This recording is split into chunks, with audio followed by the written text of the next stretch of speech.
Hai semua, jom tengok saya sediakan satu menu lauk masakan Melayu yang menjadi kegemaran ramai, iaitu sambal tumis bilis petai.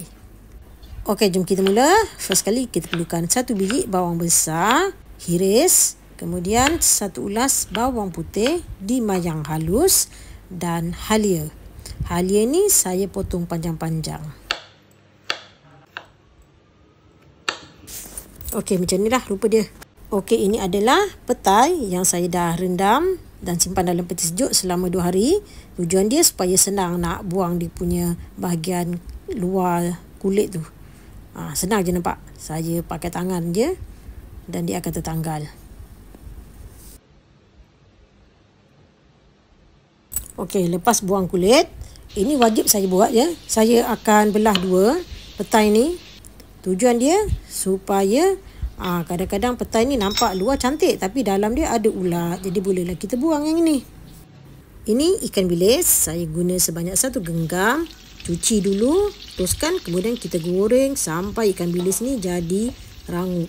Lepas tu boleh angkat dan teruskan minyaknya. Tujuannya nak dapatkan ikan bilis yang rangup. Kemudian menggunakan minyak yang sama je, kurangkan sedikit. Lepas tu bolehlah tumis bawang merah, bawang putih dan halia. Bila semua bahan-bahan ini dah mula layu, bolehlah masukkan 100 gram cili kisar ataupun cili giling. Masak sampai cili ni betul-betul masak dan pecah minyak. Nampak tak minyak dah mula naik. Lepas tu bolehlah tambahkan air.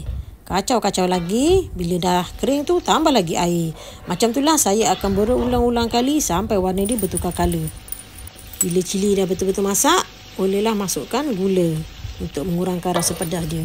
Yang gula ni sebenarnya kena adjust ikut cita rasa sendiri ya. Lepas tu tambahkan garam dan serbuk perasa. Kacau sampai semua bahan-bahan ini sebati dan cili ini masak dengan cantik lah, dengan sempurna je. Okey, lepas tu masukkan petai. Petai ni tak perlu nak masak lama-lama, setakat layu je. Dan akhir sekali tambahkan ikan bilis yang kita dah goreng tadi. Okey, sebatikan sekejap je. Lepas tu bolehlah matikan api. Dah pun siap, sedia untuk dinikmati. Sekian perkongsian resepi dari saya. Semoga kita berjumpa lagi. Selamat mencuba. Bye.